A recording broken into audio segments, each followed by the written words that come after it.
Welcome to Desert Island, Rosie. Thanks so much for joining us as our castaway of the week. Do you My want to pleasure. just give us a little potted history of who you are and where you come from and Oh my goodness, what wasn't you're up to expecting on the that. desert island? Do you know what? Many days I'd be quite glad to be on a desert island, quite frankly.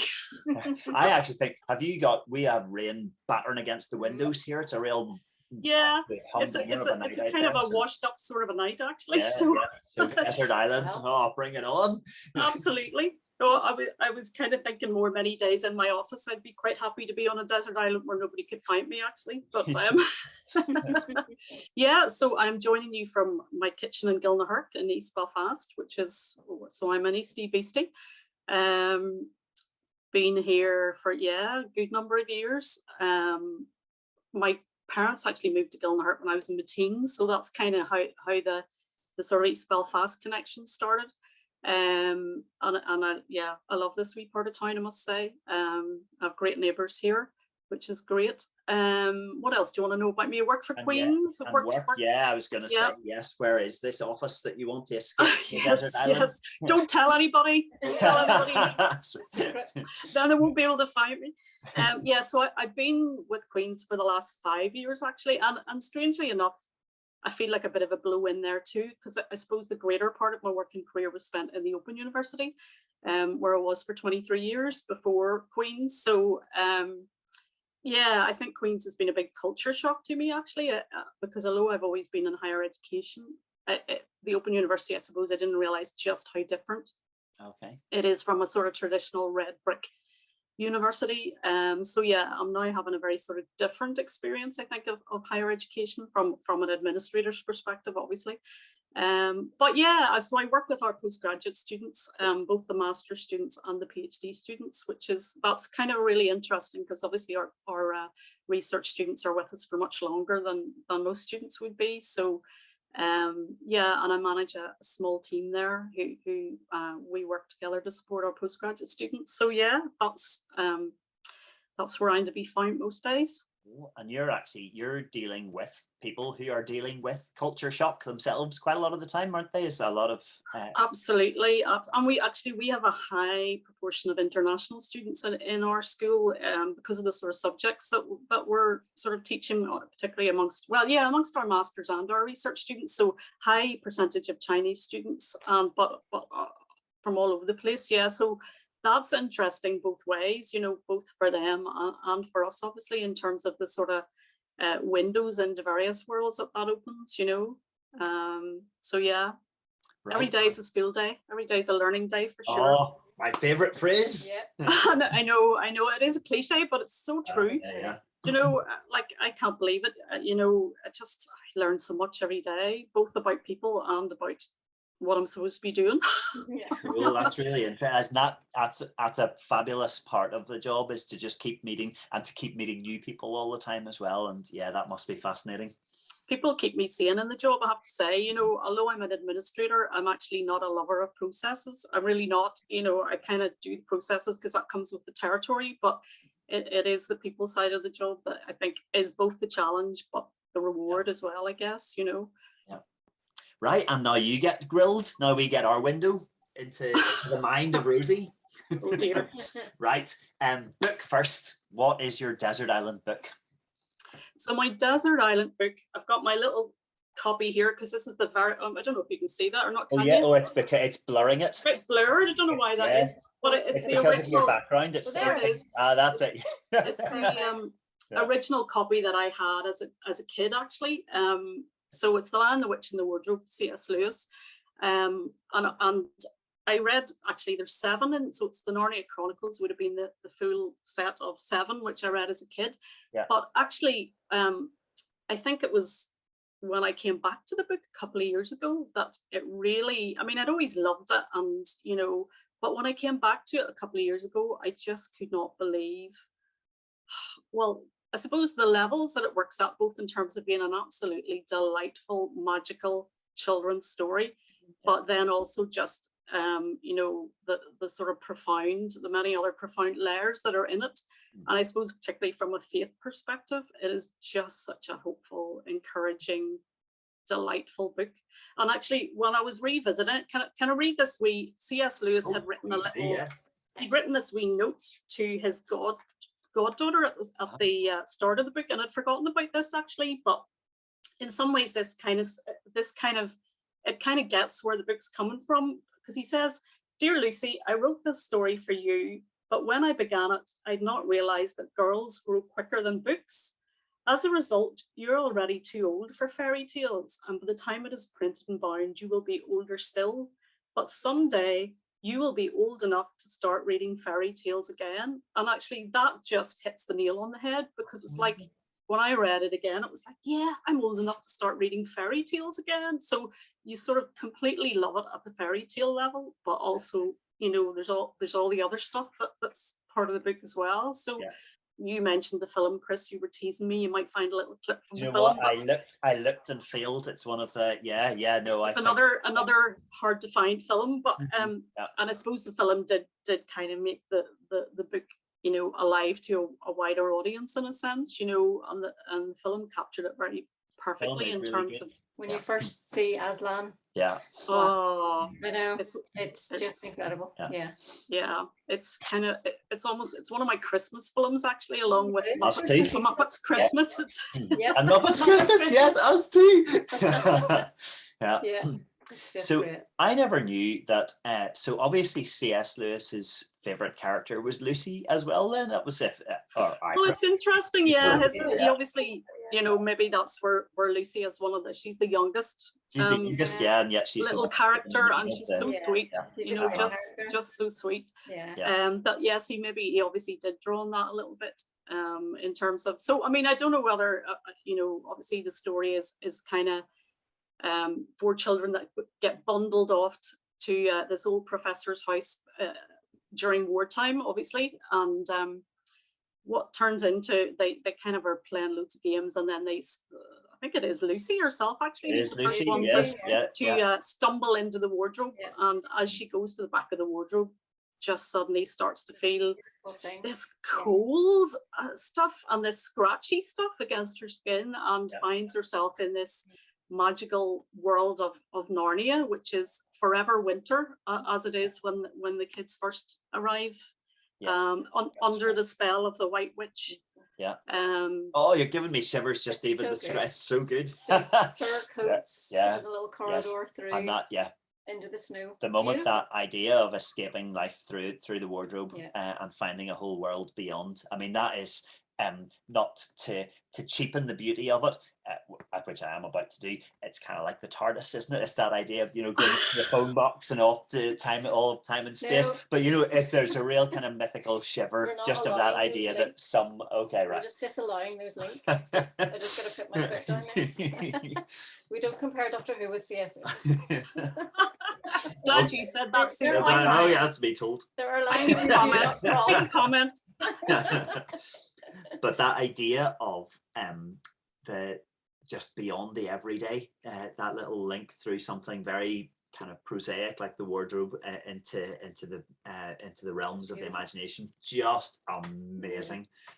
Just amazing. And of course the kids are completely like, I suppose as kids they just give themselves to it. I think if that was me, I'd be thinking, oh flip, how do I get back to the wardrobe again? How do I get back to normality? But they're just completely in it. He just believes everything immediately. It's gorgeous. She's a great character. I do love that. And it's good to have the conflict even within the 4 of them. Edmund is the skeptic, and Lucy is just the absolutely anything goes. And Susan. And there's a Susan. Yes, there's a Susan. Absolutely. The older one. And then the whole thing, the sort of also kind of a mythical shiver of that idea of it's always winter but never Christmas. A world trapped in the darkest part of the year without the hope of the light coming around the corner is absolutely. But quite early on in the book, there is that sense of, as they start to meet the various characters, the beavers and the fawns and Mr. Tumnus, there is that sense of Aslan's on the way. That's very much there right from the sort of, early stages of the book. There's that sense of a hint of spring, even in the midst of the cold. I mean, you can. That's the thing about the book. You can feel the cold. Yes. You can just feel the cold. But there is that sort of slight expectancy and hope. You know, that we don't quite know how, we don't quite know when. Yes. But some we believe that Aslan's on the move, and there's been this sort of sense of there's been these mutterings, you know, that Aslan's on the move, and then obviously it starts to sort of develop from there. So and the thaw, seeing the first thaw, and amazing. Yeah. So I don't know. I do have a little. You sort of said to me about a favorite passage. Yeah, I don't know whether you want me to share that or not. But absolutely, go for it. Yes, brilliant. So do you mind if I actually read the little passage, because it's sort of best just. I can't. It's better if it just speaks for itself rather than me trying to paraphrase it or whatever. Sure. Yeah. Oh, absolutely. Go for it. Do you know what I mean? C.S. Lewis, pure. So it's quite sort of early in the book where the children are starting to hear about this Aslan, and you know, people are starting to talk about it, and so they sort of say, "Oh yes, tell us about Aslan," said several voices at once. For once again, that strange feeling, like the first signs of spring, like good news, had come over them. "Who is Aslan?" asked Susan. "Aslan," said Mr. Beaver. "Why, don't you know? He's the king, he's the lord of the whole wood. But not often here, you understand. Never in my time or my father's time. But the word has reached us that he has come back. He's in Narnia at this moment. He'll settle the White Queen all right. It is he, not you, that will save Mr. Tumnus. She won't turn him into stone too," said Edmund. "Lord love you, son of Adam, what a simple thing to say," answered Mr. Beaver with a great laugh. "Turn him into stone. If she can stand on her 2 feet and look him in the face, it'll be the most she can do, and more than I expect of her. No, he'll put all to rights. As it says in an old rhyme in these parts, wrong will be right when Aslan comes in sight. At the sound of his roar, sorrows will be no more. When he bares his teeth, winter meets its death, and when he shakes his mane, we shall have spring again. You'll understand when you see him." "But shall we see him?" asked Susan. "Why, daughter of Eve, that's what I brought you here for. I am to lead you where you shall meet him," said Mr. Beaver. "Is he a man?" asked Lucy. "Aslan, a man," said Mr. Beaver sternly. "Certainly not. I tell you, he is the king of the wood and the son of the great emperor beyond the sea. Don't you know who is the king of beasts? Aslan is a lion, the great lion." "Oh," said Susan, "I thought he was a man. Is he quite safe? I shall feel rather nervous about meeting a lion." "That you will, dearie, and no mistake," said Mrs. Beaver. "If there's anyone who can appear before Aslan without their knees knocking, they're either braver than most or else just silly." "Then he isn't safe," said Lucy. "Safe," said Mr. Beaver. "Don't you hear what Mrs. Beaver tells you? Who said anything about safe? Of course he isn't safe, but he's good. He's the king, I tell you." That's kind of, you know what I mean? It's just brilliant. Yeah, it's brilliant. Like, he's not safe, but he's the king. He's good. Love that. Yeah, not safe. Yes, he's not safe, but he's good. Yep. And you know, there is that element to our faith, I think, as well, where there's like, it feels risky at times. You know, and it doesn't feel safe sometimes. But it's not cozy. But the bottom line is, if God's good, then, you know, if Aslan's good, then a bit of risk is, we can learn to tolerate that, you know. Right, let's move on to your song. So tell us what it is, and then I'll play a little bit of a clip of it before we chat about it. Okay, so the song is "Song for Ireland" by Mary Black. I think there are other versions. I think that actually I found a Dubliner's version whenever I was right, but it's actually Mary Black's version is the one that I was introduced to in terms of this song, and I absolutely love it. Absolutely, it's one of those songs that, just like many songs, I guess, kind of transports you, you know. I just have to hear this song and I'm somewhere over on the west coast of Ireland, just you know, sunsets, and so I guess in many ways, I don't know whether you just want to play it or whether you want me to talk a little about it. Shall I play it first and then we can chat about it? Before I play it, I should say this is a live version. Do you know of any particularly significant event where she sang the song live? It wasn't Clinton's visit, was it? Was indeed, yes. Yeah. So, will you give your warmest of warm welcomes, please, to Miss Mary Black?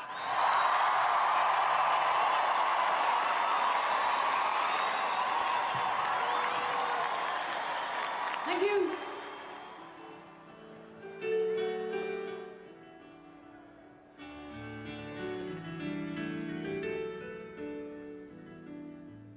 Walking all the day near tall towers where falcons build their nests, silver wing they fly, they know the call of freedom in their breasts. So black hair against the sky, with twisted rocks that run down to the sea, living on your western shore. So summer sunsets asked for more. I stood by your Atlantic sea and sang a song for Ireland. It's pretty well done, that, isn't it? Actually, Yeah. I didn't realise that she had sung it. I presume that was when he arrived in Dublin, as it opposed looked to like Belfast, Dublin, yes, was I it? think. Yeah. Yeah. And there is that lovely line in the song, actually. I saw a land where no man had to fight. And so, you know, given our country's troubled history, there's that kind of resonates as well, you know, but that's obviously a sort of another factor. But for me, it's one of those songs. It just makes me think, I love Ireland. I love the beauty of this place. Long before staycations, you know, I love to holiday in Ireland, north, south, wherever, north, south, east, west, you know. Yeah. I just So think give us a few favorites. Actually, I suppose there are a few favorites mentioned in the song in terms of sort of the west, the sunsets in the west. You know, I've had a few lovely holidays in County Clare when you've sort of got the most westerly point there, Spanish Point and around there. And obviously I have a brother down in Waterford. He's kind of been down there for 25 years. So, you know, I've spent a lot of time up and down, and there's some lovely little parts around Waterford. The east wouldn't have been the place I'd have been naturally drawn to, but actually, you know, given that he's down here and some of the little places, there's a wee place near him called Dunmore East, which is just so picturesque, beautiful. So yeah, I think it's just, but you know what, the details don't matter, because everybody will have their favorite bit of Ireland or favorite parts, and there are so many. There are actually too many to mention. For being, the size of us, we are. It is really quite incredible when you starting to list. You know, and have you been to Dingle? And have you been up to the Malin Head? And you know, you just start to list all the incredible places. And And in fact, I heard Mary Black singing the song live in a wee place. There's a wee place called Culdaff.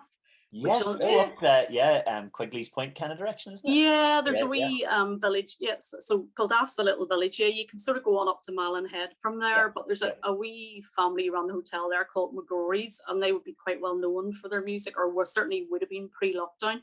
And I was staying there on one particular occasion, and actually the whole Black family were kind of doing a concert, and Mary sang that song, and it's just one of those moments, you know, which in some ways was the essence of, you know, just all those beautiful Donegal beaches, all those, you know, whatever your favorite bit of Ireland is, for me, it's all rolled into that song, kind of, you know. Beautiful. So, and in fact, I remember starting actually at the Giant's Causeway one day, just looking out at the cliffs, and you know the way the birds kind of like make a little nest in the cliffs, you know, and then they sort of swoop and dive, and actually that song I think kind of talks about that sort of swooping and diving, and it was just in my head as I watched it, you know. It just a song. Does it pop into your head then if you're at the coast? Is that song? Oh, it so does. Yeah, it just yeah. makes, the minute I jump back into the car, that's the song I want to play, because it just, it's fun. Everybody has those songs, I guess, but that's just one for me anyway. Cool. And that's cool. And a good little link then as well. Clinton's visit, no matter what you think of Clinton and anything that he did before or since Absolutely. that time when he came to Ireland, there was just it feels like a little, it's almost like back to Narnia. It's almost like that, rumors of Aslan, rumors that the thaw will come and the winter will end and the spring will come. It feels like Clinton's visit was part of the story of that happening. Absolutely. It's still a work in progress, isn't it? Very much. It's coming. Yeah. Awesome, brilliant. Right, let's head on to your movie. My movie, okay. Chariots of Fire. Showing my age here, because Chariots of Fire. When was it? When did it come out? Actually, it was 1981. I was sort of thought, right. Oh my goodness, I don't know. This one just, when it comes to any of this, actually picking movie songs, it's like being a child. It's like being a child in the workshop, It's just. But Chariots of Fire, I think. Who doesn't want to run down that beach in St Andrews to that music,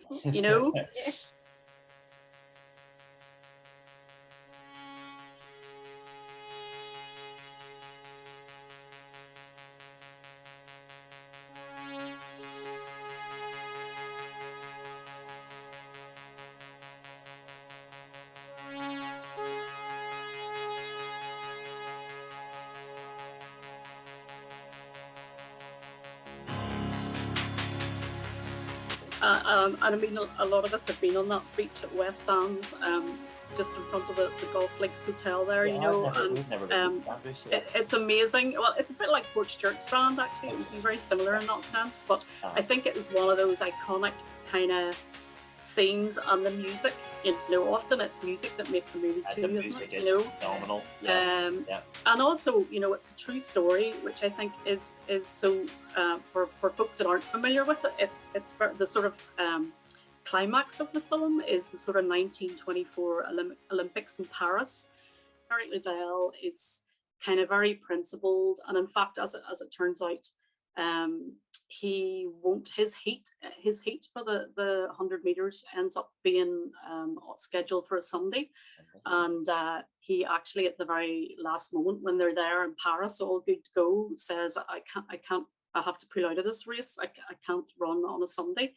And he's really, and the Olympic Committee try to change his mind, and he just is so principled about it. And it raises lots of interesting questions, actually, whether you agree with his take on, that he wouldn't Sunday strictness. But it just makes you think, well, okay, whether I agree with his stance or not, somebody who is actually believes so much in that they would actually sacrifice the thing they've worked for the last several years for, and actually in the end, one of his other teammates who's already won a medal steps in and says, you know what, I've got my medal, you take my place in the 400 meters, because the heats for that was on a different day. Yes, because I have seen the film, but it was long enough ago. I know. I remembered the whole hoo-ha about running on a Sunday, but I couldn't remember what was the actual outcome. So that's what happened. He did step back from the 100 meters, but he won the 400 meters. And actually, interestingly, then the other guy, Harold Abrahams, he won the 100 meters. So in a sense, he achieved his goal as well, but they sort of came at it from two very different directions. And it's there's beautiful locations. There's sort of beautiful Scotland up in the Highlands where Eric Liddell was from, and sort of beautiful, the shining towers of Cambridge. And actually, Eric Liddell did go on to go back to China and actually died there as a fairly young man at the end of Second World War, I think. So there was, it's one of those, true stories which are often in many ways as good, if not better, than fiction. And it doesn't rely on any gimmicks or lots of special effects. It's just a good story. With a great soundtrack and just some really interesting. So a lovely movie, I have to say. One of those kind of classics, I guess.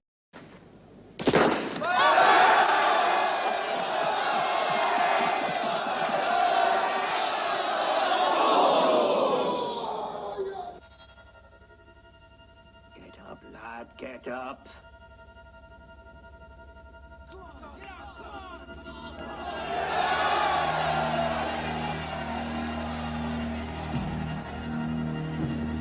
Never dead. Can you believe it? His head's not back yet.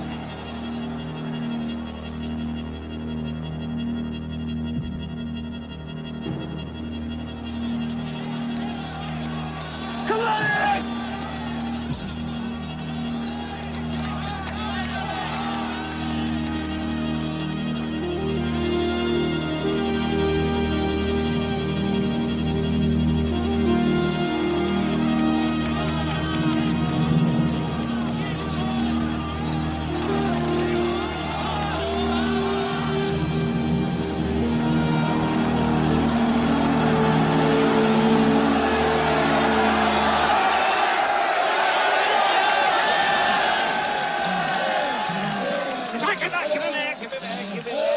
Does it looks to me when he kind of collapses at the end there, it's almost like is he having an asthma attack? Did he have any kind of or is it just that he had pushed himself almost beyond? He'd so pushed himself. I think it's that thing of this is how driven this guy is. You know, I think that's the point that's coming across there. Yeah. So it looks like he's going to die at that point, doesn't it? But it's just that he's so driven. Basically, he will push himself, to the absolute nth degree. And actually, it makes me, that whole thing as well, it makes you think about, there is that edge, I think, with people that excel in a sport or in a, there's always that line of, that sort of real ambition and that drive that can make you so successful, but it's always feels like there's a line there that's sort of, when is it healthy and when is it not healthy? Do you know what I mean? Yes. Yeah. And obviously then to be that driven and yet then to be able to say that he would give it all up for the sake of not compromising. Oh, absolutely. That is just The other thing that I didn't mention was, he feels very much, there's a few lines in it where he says, when I run, I feel God's pleasure. God has made me fast. That's kind of because his sister was actually a wee bit opposed. She thought he was getting sidetracked by the running from his true calling to the mission. So his sister had real reservations about him kind of pursuing the running for a period of time. But that was his take on it, that he really felt. And actually, there's a lovely bit in the movie where it talks about, I can't remember the exact words, but it's like, you know what?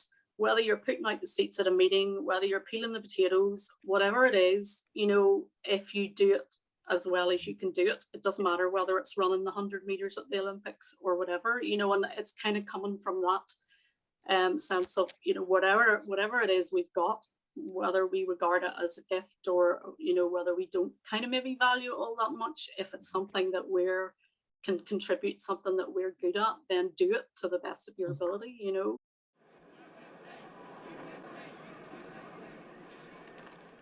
says in the old book, he that honors me, I will honor. Good luck, Jackson Shows.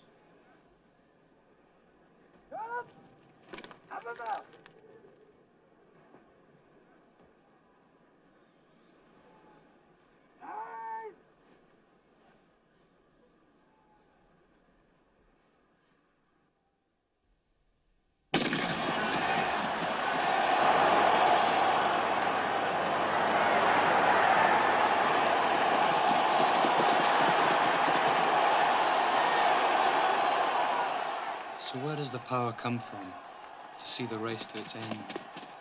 From within.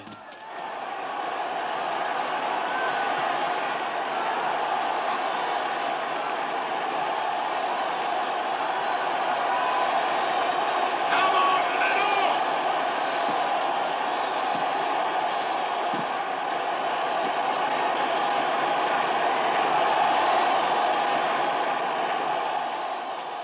Jenny, I believe God made me for a purpose. But he also made me fast. And when I run, I feel his pleasure.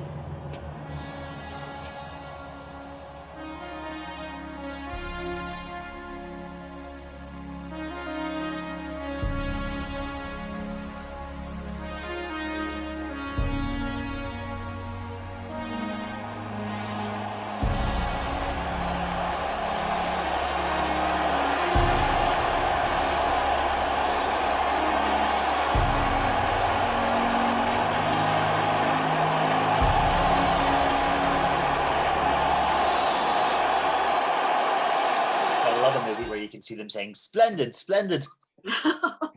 And actually, just before I stopped screen sharing, when I was looking for clips of the movie, I also stumbled across this is it's very, very shaky footage, but this is the actual race from the Olympics, and Little is the one on the very far left-hand side. So they set up wow. they set up so no, it's not in filmmaking quality, it's not great, but it's just interesting to see. And actually that guy that you saw handing him the wee piece of paper at the start of the race there, he was actually a rival American. So that was actually that's what that plot point was. You know what I mean? So that was actually a lovely thing that happened that he was totally unaware of, that you know, that support coming from the opposing team sort of thing. And there's a lot, just to finish, there's a lovely wee bit.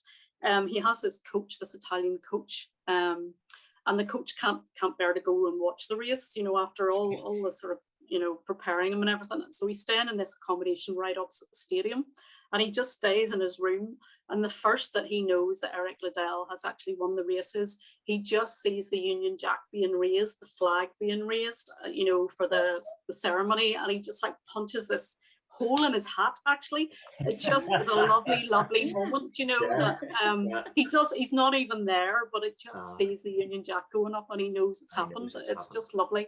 I think possibly the last time I saw that, we were made to watch it in RE class at school. And it probably was made, this film where everyone stands around talking about running, and then that's there's lots of little nuances in it that you've seen, and that is just a really it's just a really interesting character. That's fabulous. Right, let's finish off by tell us your verse, or verses as it may be. I know I was a bit sneaky with this one, but I kind of thought I could be sneaky with the psalm, really.